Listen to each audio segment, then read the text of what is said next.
Hey, welcome back to our channel. I'm Taylor. I'm Tracy. And we are TNT. TNT. Okay, what tea are you drinking? Well, we're doing something a little different today. We decided on iced tea today because we've been out doing some yard work and then just kind of threw ourselves together, did that, 5-minute mom thing that you do where 2.5 second throw together. Yeah. We're really good at it now. But I am doing a plantation mint tea. Yeah. Because it tastes really good and refreshing iced. So, and when I do it, I do 2 tea bags. Anytime I put it over ice, I'm going to do 2 tea bags. And then sweeten it while it's warm. Yes. I've learned that the hard way because everything just doesn't floats dissolve to the bottom. Yeah. It doesn't dissolve otherwise. Yeah. And what do you have today? I wanted to say real quick, we actually put out a poll on Instagram. We asked you guys what your favorite tea was, and mint was one of the answers that we got. So she's doing that because one of our followers said that mint is their favorite. So there you go. So over the next few videos that we do, we're actually going to be trying the teas that you guys suggested. So if you have more suggestions for us, please comment below or message us on Instagram or Facebook, and we'd love to try your favorite tea next. Absolutely. So this one, actually, you're going to have to describe this one because she brought this one to me and I keep forgetting the name of it. Evening in Missoula? Evening in Missoula. It's like a mix of different things. This brought me back. So I smelled it and it smelled like one of those old-fashioned candies, and I was like tripping out when I smelled it. I was like, are they called what is that? Necco wafers? Yeah. Necco so wafers, it took me a few minutes to figure out what it was. Anyway, she ended up Googling it, looking it up, and figuring out what the candy was. But I was like, when I saw the picture, I was like, oh my goodness, that's it. So anyway, to me, this is the old-fashioned candy tea. The old-fashioned That's just candy what tea. what it smells like to me. But it's Evening in Missoula, and it is absolutely one of my favorite teas. And it's great hot, and it's great cold, and it's a really good nighttime tea. It can be really relaxing, or iced, it's really refreshing. So definitely one of my favorites. If I was to answer the poll, I would have to put that one on there. That's definitely one of my favorites. It definitely is, I think, in my top 5 now, since I just discovered it. I think this is only the second time I've had it. So anyway, definitely in my top 5 now. So I think she ordered it online. So give it a shot and comment below and tell us what you think. Yeah, I found it in a local gift shop to start with, but they were only selling it in small packets, and I was like, okay, I gotta find a bigger bag of it, so I ordered it online. So we decided that we are going to share with you our labor and delivery stories, or at least a couple of them. Between the two of us, we have 5 labor and delivery stories. So today I think we're just going to cover 2 out of the 5. I think we decided to do the ones that we found a little more exciting, let's say. Yeah, a little scary, a little more unexpected, I think is a good word. Okay, so do you want to start or do you want me to? Yeah, I'll start. Okay. I'd love to tell it. I can tell your story. Great. Actually, I'll start. No, I'm kidding. And then maybe we won't have time, right? Right. She was actually she's the baby of the family. And my other babies were over 9 pounds. So just big babies in the family. Runs in the family. It runs in the family until the last one, which will tell you the story then. But anyway, so it started getting close to her due date, and I was getting really nervous because I knew she was big. And No, I'm kidding. Is that a fat joke? No, I'm sorry. Go ahead. Just kidding. Well, I mean, you guys were little chunky monkeys, but anyway, so I started getting nervous, and I had talked to some ladies at my church, and they said that castor oil would get things kicked off. And it will. And they said that, but they said no, if the baby wasn't ready and in position and all that stuff, it wasn't going to hurt baby because, she wasn't going to come if she wasn't ready. Right. So I didn't feel like, I was putting her in any danger or anything like that by trying to induce my labor. And so I went to, I think, Target or something with a friend, got some castor oil, sat in the parking lot and drank the castor oil. But the thing is, I didn't know how much to drink. I'm cringing because I tried this with my first one, and the taste of it is just so disgusting. It's so bad. Yeah. I feel like I can still taste it. I did the one that at least didn't smell like fish, but it is like drinking this like slick oil stuff. Fish oil. Oh. And you know how you are when you're pregnant anyway. The smell hits you. It was bad. But I didn't know how much to drink, so I drank, I think, about a half a bottle of it. Oh my goodness. And you guys are probably laughing at this point because you probably know what was about to happen, and I didn't realize what was going to happen. And so I went home. It was a Sunday night. And I went home and I said to my husband, what do you think about having the baby tonight? And he's like, really? I got a big day tomorrow. Tonight really wouldn't be a great night. That's and I'm hilarious. like, well, I'm afraid that it's going to happen. That's really Not funny. to make things graphic or anything, but I was in the bathroom for a while, and then my water broke. And so I had a labor coach. One of my really close friends was going to be my labor coach. And so my husband took off, left me standing in the bathtub because I didn't know what else to do. Oh my goodness. And he went off to pick up my labor coach, Pam. I swear it took them forever to get back. I honestly think it was like at least an hour. Oh my gosh. You were just by yourself for an hour? I was like by myself for an hour. These are details that I was not aware of. Yeah. Holy cow. So I'm just like in the bathtub. And it just, I don't know what took them so long. I think Pam wanted to stop and get film for the camera. Right, sure. And it wasn't digital, you know. It was really poor timing and bad planning on my part. So we get to the hospital. Maybe think about letting your husband know, hey, just so you know. I'm about to drink some castor oil. Might be nice to give him a heads up, you know. Or maybe drink it after your labor coach has her film and she's there. Oh my gosh. Or something. That's hilarious. So it was about midnight when we got to the hospital, and of course they always want to check you. I don't know if you've had this.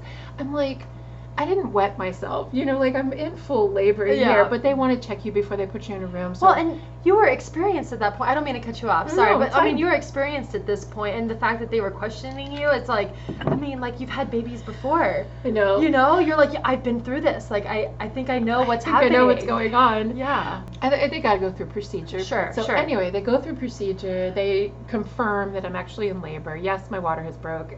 All of this stuff, and get me into a room. And by the time they get me into a room, it's probably at this point around maybe 1:30 in the morning. And I am in like super pain already. But I'm not very dilated. I'm not very far along. Man. But I'm feeling already at this point like I'm in full transition. Like I'm hurting. I'm asking for drugs. Drugs. And they're like, well, let's try and get you a little further because if we give you this stuff, it's going to slow down your labor. You're like, I need something. And I'm like, no, this is not happening. Like, I need something. Yeah. I really, really need something. So after they gave me the drugs, I don't know why I'm saying it like that. Anyway, I was extremely relaxed. And but about 45 minutes later, I'm like, yeah, the baby's coming. And because I had only been about 3 or 4 centimeters 45 minutes earlier, nobody believed me. Oh, there's no way. And so my husband is like, hey sweetheart, we got a ways to go, and he's rubbing my feet. He's being super sweet and everything. And my labor coach she's like, okay, let's just take some deep breaths. Let's, you know, and I'm like, the baby's coming. Nobody is listening to me. So finally, basically, I arched up. The only thing touching the bed is my heels and my shoulder blades. Are you serious? Mm-hmm. I arched up, hit my heels and shoulder blades, and when I did that, my husband saw your head. And he's like, I was yeah, crowning. you were crowning. That's crazy. And so he goes running out, and they said I was like the Paul Revere of the baby because I'm screaming, the baby is coming, the baby is coming. And so the nurse heard me. She comes running in. She grabs a hold of my shoulders. She looks me in the eyes, and she's like, Tracy, you need to calm down, relax. And I was thinking, I cannot get my point across to any of these people. Like, nobody's listening to me. Nobody believes me. So I gathered as much self-control as I could in the middle of labor and birthing at this point. And I looked her straight in the eyes. I locked eyes with her and I went, the baby is coming. And so she looks down and her head's already out.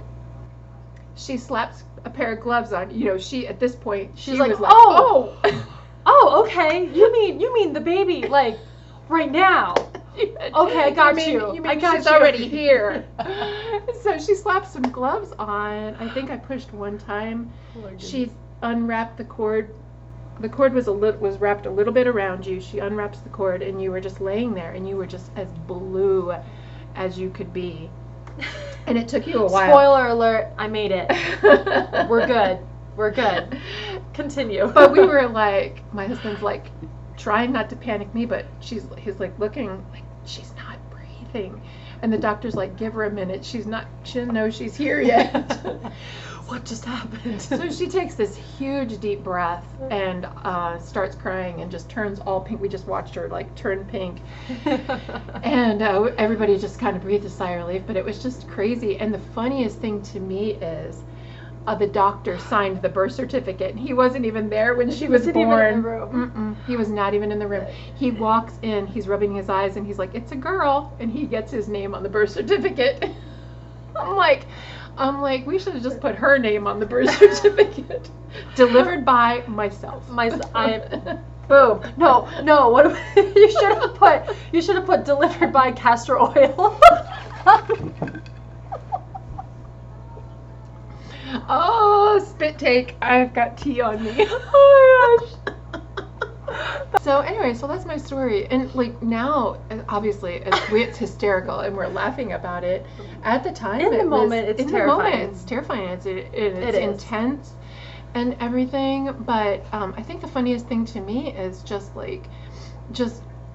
trying to figure out how to get my point across when, I mean, she was right there. I'm like, what are you people not understanding about this? And what I don't understand is why didn't anybody just look first, like, oh, okay, maybe something's going on down there. Let me just check and just see what's happening, Right. But everybody was focused on me and my panic trying to calm me down. But, to give them some credit because, I mean, it's not like we're trying to say anything bad about the doctors and nurses. Not at all. I truly think it was just such a shock because she told me before that from the time she went into labor to the time I was born was like 3 hours. And I mean, it was just fast. It was fast. Very fast. And I went from like 3 or 4 centimeters to fully dilated and crowning in 45 minutes. Yeah. So I mean, that was what I think shocked everybody. In 45 minutes, I went from And so there you go. There's my story. Yeah. And you're sticking to it. And I'm sticking to it. Okay, so I guess it's my turn to share. Yeah. So I've had 2 kids. Neither one of them, the labor and delivery, went according to plan, honestly. But I'll share my first one another time. So with my second one, my baby girl, the plan was to basically go as natural as possible. We were going to be at the birth center. I had most of my appointments at the birth center. Yeah. And partly the reason why is because it was just very affordable and it was just a great environment and I loved my midwife. She was amazing and I just loved, like that different perspective and everything. I mean, again, I have absolutely nothing against, doctors and nurses. They are phenomenal, which I will get into that in a few minutes. But yeah, so I was just really excited to just have like a different experience. And I was gonna do a water birth possibly, and and this was also. And I was looking forward to actually. Yeah, being there. This was during. They were gonna, because yes, exactly, it was during COVID. So this was during all of those restrictions. So that was another reason why we wanted to have it at the birth center, was because they would allow family to come and join as well. My mom would get to be there, and obviously my husband, and then some of our other family members might like pop in for a few minutes and leave. But anyway, I mean, I'm not gonna lie, the thought of just going 100% natural was very scary for me, but I was just like, okay, I'm gonna try to relax and just do this the best that I can. I mean, she was basically all natural, I think. I mean, except for a little bit of painkillers, I think. Yeah. But I mean, she was basically all natural. No epidural, at least. No epidural. But they wouldn't call it natural, but definitely. I guess that's true. I never had an epidural. Yeah, but I feel like even too, I mean, those painkillers, I think they help, but I don't think they take everything away. So, I mean, I still consider it somewhat natural because you can still feel what's happening. Like, I mean, I don't know. Just my opinion there. But they definitely relax you, apparently, yes. according to my story. Yeah, they help things along. But anyway, so my whole pregnancy, things were great. I had a good, healthy pregnancy. She was growing and kicking. She was, I mean, super active, like from early on. Like as soon as I was able to start feeling her, I mean, I could feel her almost all day, every day. I mean, she was just very active. Especially when she got hiccups all the time. Yes, she got hiccups often as well. Yeah, it's very true. But anyway, yeah, so everything was looking great up until the end. I think I was right around 38 weeks. I was at 38 weeks, and I just went in for my normal checkup with my midwife, and the first red flag was I got on the scale and I had dropped 4 pounds.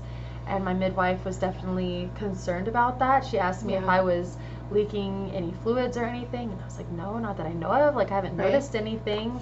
Yeah, you know? Have you been sick or throwing up anything? And nothing. Nothing. Like, I had stopped throwing up at that point, and I wasn't sick or anything. And, you know, I had been taking the advice of my midwife and just doing everything, you know, eating regularly and drinking lots of water. And truthfully, that 4 pounds is still a mystery. We never really figured that out. But I truly believe that was one of the key factors that led us to where it led us. Right. And I'm very thankful for that, because otherwise I don't think we would have looked into everything else. Right.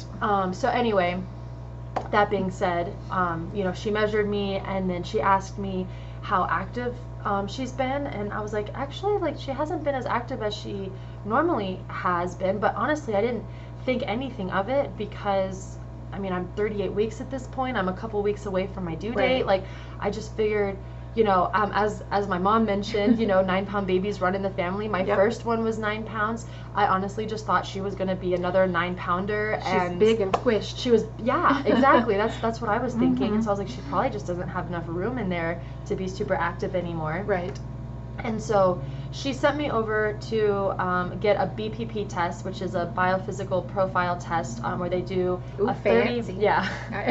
You remembered the actual name of it. Yes. Ooh. Well, because it really Good. stuck. It really stuck with me. It's basically where, if you guys don't know, it's where they do a 30-minute ultrasound, and they test for 5 different things. It's oxygen levels, fluid levels, movement of the baby, heartbeats, and what am I missing? Anyway, there's a 5th one that I'm missing.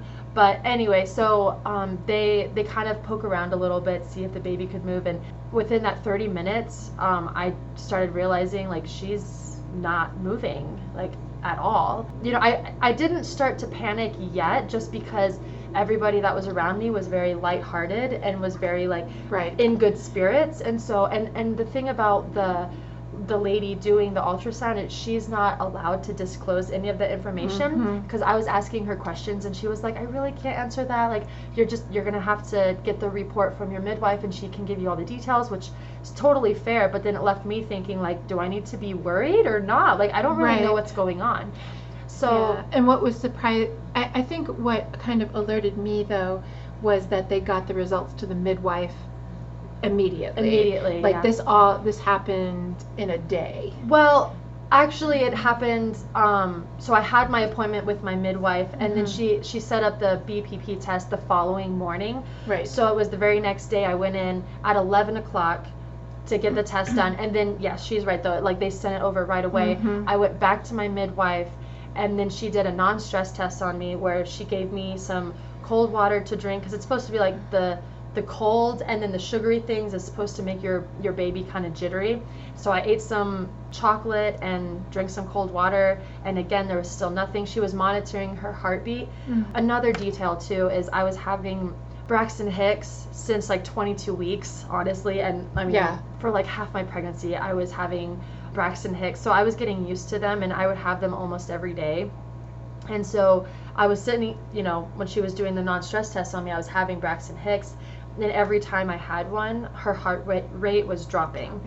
And so she she came into me and with just a heavy heart, I still remember this. She was like, I'm so sorry. She goes, I really think you need to get over to the hospital right now. Like, I think you need to be monitored. Yeah. I just remember like, oh my gosh, like, you know, that's when I started to panic, because at that point, like, no one had fully explained to me everything that I just explained to you guys.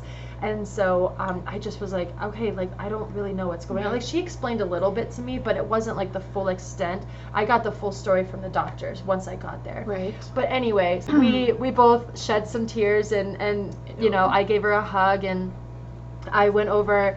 So I mean, of course, this whole time I'm in touch with my mom. I'm in touch with my husband, and I told Devin, I was like, we need to get to the hospital now. Right. So he left work right away, met me at the house. We grabbed a few things, and the grandparents took my son, and then we went off to the hospital, and they basically did the same thing. They monitored me for a little while, and the doctor came in, laid everything out for me, and she was like, I really want to give you the option of a vaginal birth. She's like, but honestly, I think this is going to end in a C-section. She goes, every time you have a contraction, you know, her heart rate drops. And I was like, well, yeah, because she even offered like to give me Pitocin potentially, and I was like, well, that doesn't make sense, because if my contractions get stronger, and she was, you know, then and the I'm heart afraid rate's already dropping. Exactly. Right. And she was like, I 100% agree, like that's where I'm at too. And so anyway, she came in like a minute later, and she goes, I just saw another drop. She's like, we need to get you ready for a C-section like right now. Yeah. So that's what they did. They got me ready, and as soon as I heard the word C-section, it's always been so scary for me. C-sections have always been terrifying. Yeah. For me, I don't know why. It was scary for us too when as we were, and it was hard too because we were getting updates, but not as regularly as we'd want to, and we understood because Devin had, you know, he had enough going on and everything, much. But you know, we were on the edge of our seat, like sitting, just like waiting for news, and because of COVID, I mean, we weren't even allowed. We weren't even sitting in a waiting room or anything. Right. They weren't allowed to come in. We couldn't even be at the hospital. We couldn't be anywhere. And so everyone's the know. Anticipation. I know. We're just waiting. We have no way of getting news until Devin has a moment to get that news to us. And so it was hard. But I just have to say a shout out to the staff there, because they were absolutely amazing, and they took such great care of me, and they calmed my nerves, and you know, they were just right there with me the whole time, and I'm so thankful for the staff that was at the hospital there. They were amazing. Since it was a brand new, it was not who you'd been with. You like met the staff pretty much that day. It wasn't the people you were planning on birthing with. Exactly. Yeah, that's very true. So they brought me in. They did, you know, a spinal block, and this detail I just think is amazing. I have to share with you guys. As they're getting me all ready, one of the nurses, you know, is just holding my hands the whole time. She's talking to me. She can tell that I am literally just, it's taking all of my self-control not to just have a panic attack right in that moment. And I'm just trying to stay calm. And she just started asking me, you know, and mind you, she's covered head to toe, so I can barely see her face, you know, and but she starts asking me, so like, what do you do, you know, for work? And I'm like, oh, I'm a hairdresser. I work at Revive Salon, you know, down the road and everything. And she's like, no way, I've been there before. She goes, the sweetest girl gave me a pedicure, and she was just so nice. And I was like, wait a minute. I'm the only one that does pedicures. Yeah, I'm the only one that does pedicures. And I was like, that was me. And then it all came back. It's like that memory just like totally came flooding back. And I remember at the very, very beginning of my pregnancy, when I was actually still going to the hospital for my appointments before we started going to the birth center, I did her pedicure, and I was, you know, she told me that she's a nurse and that she helps deliver babies, and I was like, no way. I was like, I'm pregnant. I was like, who knows, maybe you'll be there to help deliver my baby. Who knew? And but then of course after that I started going to the birth center, and I kind of just forgot all about that encounter. And then here she is holding my hands. You know, we just made that connection, and I just feel like there was just so much comfort in that moment. I was like, oh my gosh, like she was actually there. Not coincidences. Yeah. I just don't believe in coincidences. Crazy. That is just totally the Lord. 100%. Totally I feel like divine appointments, not coincidences. I agree. Yeah. I feel like the Lord totally brought her there in that moment, because I needed that comfort. But anyway, so yeah, I mean, It was super fast. For anybody who's experienced a C-section knows, like, they can get it done super quick, which was amazing. I was bawling my eyes out on the table though. Just like that emotion finally just hit me when I was laying there. And then anyway, but as, not to get graphic, but as they, pulled her out, I heard one of the nurses go, "Oh my gosh, have you ever seen anything like this before? Have you ever seen this before? This is crazy." And I'm just like laying, they have the sheet up so I can't see anything. I was like, what's Am I birthing a puppy? What is going on? like, what's happening? Well, and so apparently the cord was wrapped around her neck 3 times, and then it was wrapped around her body another time. So it was like 4 times wrapped around her. Yeah. And so they're unraveling her, and it was just like in that moment I felt like everything just made sense, like why she wasn't moving anymore, Right. why her heart rate was dropping, all of those things, like it all just came together, and I'm like, oh my goodness. So anyway, of course she was perfectly fine, perfectly healthy. As soon as they got her out, she was happy, and I just remember, as they're stitching me up, I could see her on the other side of the room, and they're getting her all cleaned up, and I could see her. They brought her over to me for a minute, and I'm bawling. I'm just like, I'm so happy, and it was such an amazing moment. And next thing I know, I'm in the recovery room, and they lay her on my chest, and it's just the best moment ever. I mean, just, I love it. With both of my kids, I just feel like that's just the best. That's just the most incredible moment. It makes no matter what you go through, whether it's just a normal birth or a traumatic birth or or any kind of birth, it all fades away in that moment when you hold the baby. So but the nurses gave her a nickname. Yeah, they called her the Miracle Ballerina, I think is what it was. Yeah, the Miracle Ballerina baby, because she was apparently doing some spins in there and got herself all tangled up. And so I thought that was sweet. Yeah, and the other thing about her was she was tiny. She was. Yeah, she broke that 9-pound trend in our family. I know, all the 9-pound babies. And then I remember just being convinced that she was going to be 9 pounds or close to 9 pounds, like maybe 8 pounds or something like that. And the nurse came in, she's like, "Does anybody want to take any guesses?" I was like, maybe I should go a little bit smaller. I think I guessed around like 8 pounds or something. And she was like, 6 pounds, 15 ounces. Yeah. I was like, what? I know. I was blown away. I was she like, had plenty of room in there. She had plenty of room in there. Well, which made sense because even at the very end of my pregnancy, I wasn't huge. Like, I remember, I mean, when Devin and I were driving to the hospital, he even looked over at me and was like, "Your belly is not even that big. Like, it wasn't as big as I was when I was pregnant with my son." Right.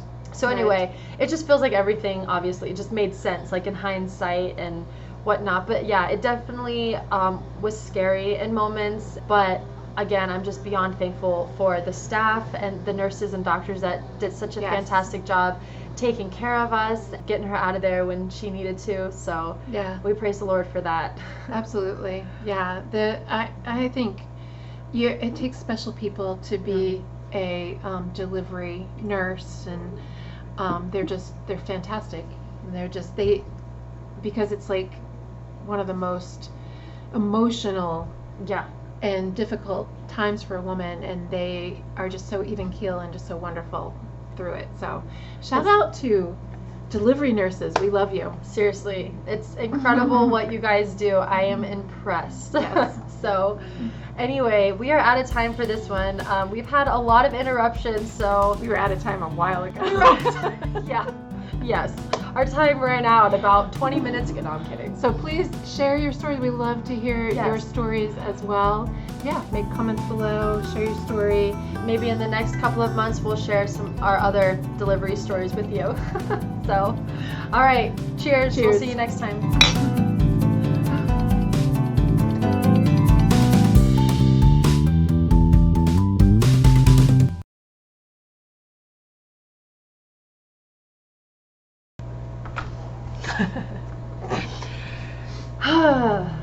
Okay, here we go.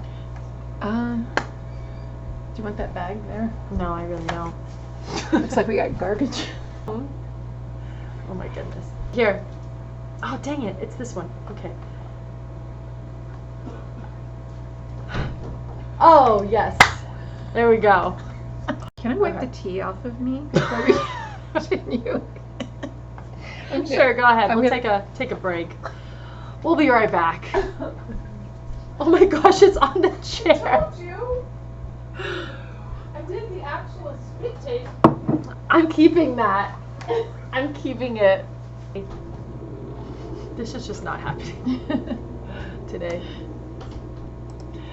All right, well that was fun.